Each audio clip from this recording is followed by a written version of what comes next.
لبيك اللهم لبيك لبيك لا شريك لك لبيك. حجاج بيت الله أشرق جمعهم في موقف يشعرك بالإيمان،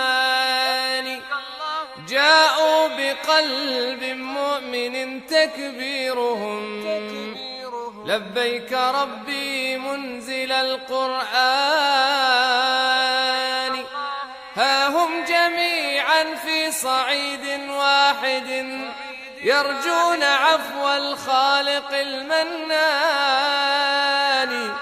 يا رب فاحفظهم وتمم حجهم بالخير والتفضيل والإحسان.